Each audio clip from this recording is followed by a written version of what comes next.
Friends, చాలా important update అయితే వచ్చింది వేదాంత గురించి. వేదాంత ఏప్రిల్ 2026లో 5 సపరేట్ కంపెనీస్గా స్ప్లిట్ అవబోతుంది. ఈ మూవ్ ఇన్వెస్టర్స్ కోసం చాలా ఇంపాక్ట్ క్రియేట్ చేస్తుంది. ఇక్కడ మనం స్టెప్ బై స్టెప్గా క్లియర్గా చూద్దాం అసలు ఏం జరుగుతుంది, మార్కెట్ మీద ఎలా ఎఫెక్ట్ పడుతుంది అన్నది. అలాగే Vedanta demerger plan first time 2023లో ప్రపోజ్ చేశారు ఫ్రెండ్స్. కానీ గవర్నమెంట్ అపోజిషన్స్ వల్ల ప్రాసెస్ అనేది డిలే అయిందన్నమాట. అయితే మెయిన్ కన్సర్న్ ఏంటి అంటే గవర్నమెంట్ చూస్తుంది కంపెనీకి loan recovery and stake holders interest safe ఉందా అని చెప్పి. డిసెంబర్ 2025లో ఎన్సిఎల్టీ అప్రూవల్ అయితే ఇచ్చింది. తర్వాత అనిల్ అగర్వాల్ పర్సనల్గా కన్ఫర్మ్ చేశారు ఏప్రిల్ 2026లో ఈ న్యూ ఎంటిటీ స్టాక్ మార్కెట్లో లిస్ట్ అవుతాయని చెప్పి. అయితే డీమర్జర్ అంటే ఏంటి అంటే కామన్గా వచ్చే క్వశ్చన్ కదా ఇది. వేదాంత అనేది ఒక బిగ్ కంపెనీ. ఈ కంపెనీని 5 సపరేట్ కంపెనీస్గా డివైడ్ చేస్తున్నారన్నమాట.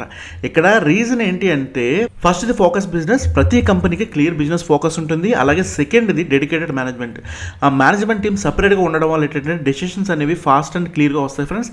అండ్ అలాగే థర్డ్ది financial clarity, capital structure transparency ఉంటుంది. అలాగే ఇన్వెస్టర్స్కి విజిబిలిటీ ఎక్కువ ఉంటుంది అన్నమాట. అలాగే ఫోర్త్ వచ్చి డెబ్ట్ management, loans and borrowing reduce చేయడానికి ఈ స్ట్రక్చర్ హెల్ప్ చేస్తుంది ఫ్రెండ్స్. వేదాంత లాంగ్ టర్మ్ గ్రోత్ కోసం అయితే ఈ స్ట్రాటజీని అయితే ఫాలో అవుతున్నారు. అయితే ఏప్రిల్ 2026 నుండి 5 సపరేట్ కంపెనీస్ ఆపరేట్ చేస్తాయి. అందులో ఫస్ట్ ఏంటి వేదాంత లిమిటెడ్ అంటే బేస్ మెటల్ బిజినెస్ ఇది. అండ్ సెకండ్ది ఏంటి వేదాంత అల్యూమినియం అంటే అల్యూమినియం సెక్టర్కి సంబంధించిన అనమాట. అండ్ థర్డ్ది వచ్చి తాల్ విండో సాబో పవర్ అంటే పవర్ జనరేషన్ సంబంధించింది. అలాగే ఫోర్త్ వచ్చి వేదాంత స్టీల్ అండ్ అయాన్ అంటే స్టీల్ అండ్ అయాన్ బిజినెస్ ఇది సంబంధించింది. అలాగే ఫిఫ్త్ వచ్చి మాల్కో ఎనర్జీ సెక్టర్కి సంబంధించింది. అయితే కంబైన్డ్ మార్కెట్ క్యాపిటలైజేషన్ చూస్తే అంటే ఈ 5 కంపెనీస్ కంబైన్డ్ క్యాపిటలైజేషన్ చూస్తే ఎగ్జిస్టింగ్ వేదాంత ఉన్న ఎగ్జిస్టింగ్ వాల్యూ కన్నా ఎక్కువగా ఉన్నాయన్నమాట. అంటే $27 బిలియన్ కన్నా ఎక్కువ ఉందన్నమాట. అంటే అగర్వాల్ ఫ్యామిలీ ప్రతి కంపెనీలోనూ ఆల్మోస్ట్ 50% షేర్ రిటైన్ చేస్తున్నారు. ఈ మూవ్ ఇన్వెస్టర్స్కి ఓనర్షిప్ క్లియర్గా ఉంటుంది ఫ్రెండ్స్. కాన్ఫిడెన్స్ కూడా బిల్డ్ చేస్తుంది. అయితే డీమర్జర్తో ఇన్వెస్టర్స్కి మల్టిపుల్ బెనిఫిట్స్ అయితే ఉంటాయి friends.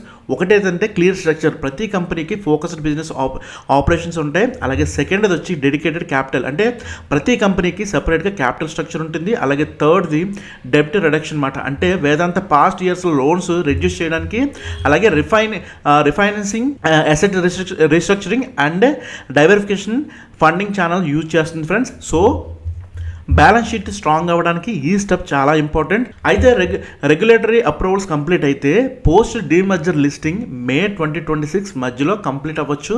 Earlier government opposition legal challenges clear అయ్యాక ఎగ్జిక్యూషన్ స్మూత్గా జరుగుతుంది ఫ్రెండ్స్. ప్రతి ఎంటిటీకి clear mandate, dedicated management teams, సపరేట్గా క్యాపిటల్ స్ట్రక్చర్ ఉంటుంది. ఈ ట్రాన్స్పరెన్సీ ఇన్వెస్టర్స్కి కాన్ఫిడెన్స్ని ఇంక్రీజ్ చేస్తుంది ఫ్రెండ్స్.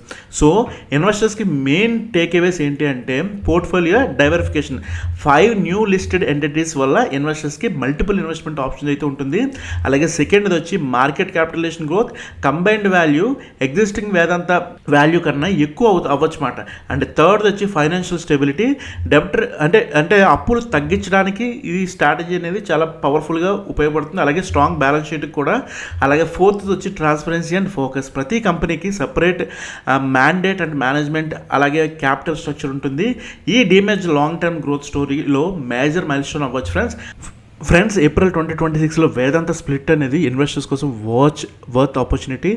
ఈ అప్డేట్ అయితే మిస్ అవ్వకండి ఫ్రెండ్స్.